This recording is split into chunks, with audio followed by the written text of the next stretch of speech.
corner of Maritime Drive and Coogan Boulevard.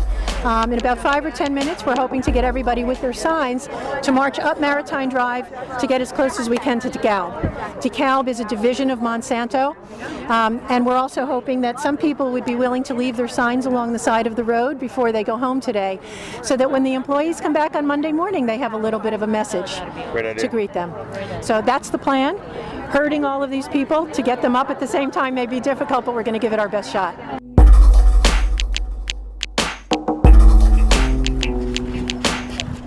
Abby Martin's the one that inspired me. I saw her occupy Oakland and became a police state, and it was just right, like... but that was such an extreme experience.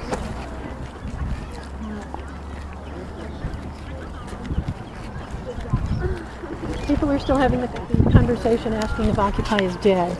No. And no, my immediate answer is absolutely not. Because even if we're not doing things like this in the name of Occupy, Occupy gave birth to all of us who are doing this. Exactly. And we've all gone off in the different directions of the things that really have our attention, and we're keeping it alive. It's a shift of consciousness. Yeah, absolutely. It really is.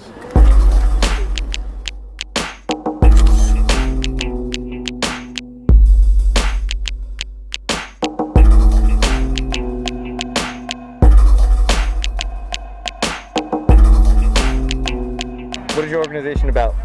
How did all this get started? Activate Connecticut got started after last May's March Against Monsanto, which we put together in 1 week's time online.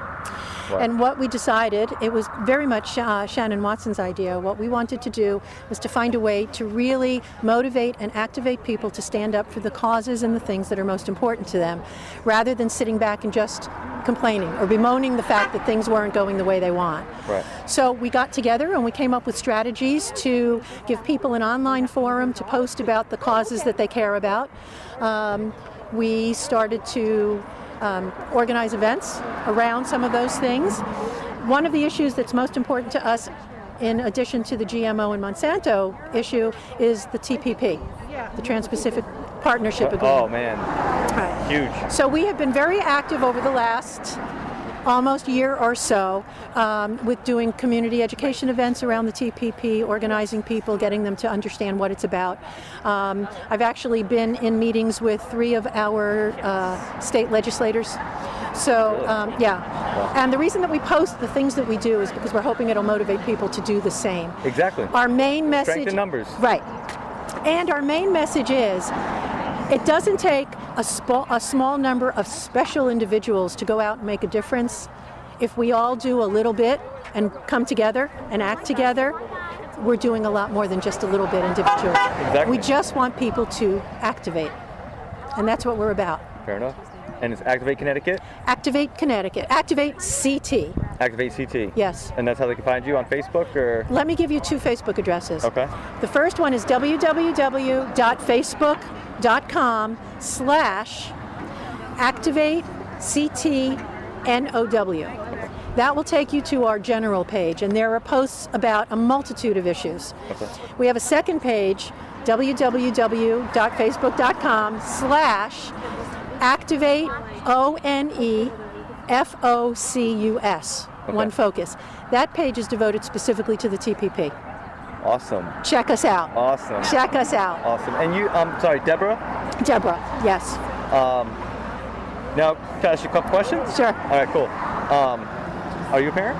No, I'm not. Are you? Well, even though you're not a parent, being a part of society, how does it make you feel knowing that Monsanto is like, they play such a powerful role in our children's health? Well, I can tell you I'm not a parent, but I was a teacher. I worked in daycare and childcare for 35 years. And in the last 10 years or so, we saw such a surge in the incidence of autism and allergies and behavioral issues, environmental sensitivities. And when it first started happening, we thought, oh, you know, it's not that this stuff is happening more, we're just hearing more about it. As time went by, I really got more and more convinced that it is a growing issue, and it's got to be environmental, and it's got to be, at least in part, in what we're feeding our kids. Absolutely, absolutely. How did you become aware of Monsanto? I became active with Occupy Hartford in late 2011. And through people in Occupy Hartford, I met people in a group called GMO-Free Connecticut. Okay. That is the group, I'm very proud to say, that was primarily responsible for getting the GMO labeling law here in Connecticut.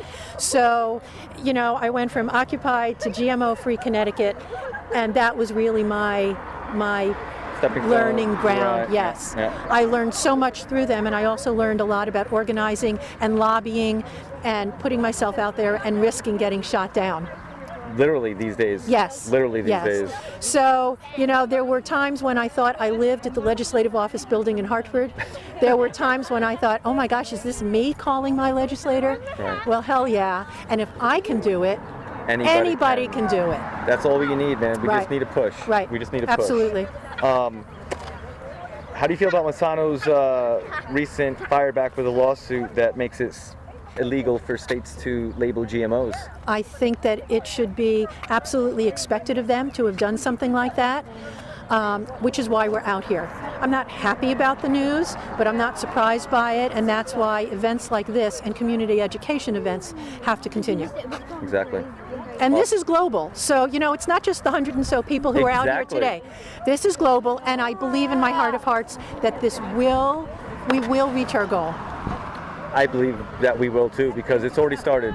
We got to give Right. props to Vermont. Right. We do. Right. Vermont. Oh, did it. Vermont has my heart. Yes, exactly. Absolutely. Great talking to you, Deb. Thank you. I Thank you appreciate very it. much. Take care. You too.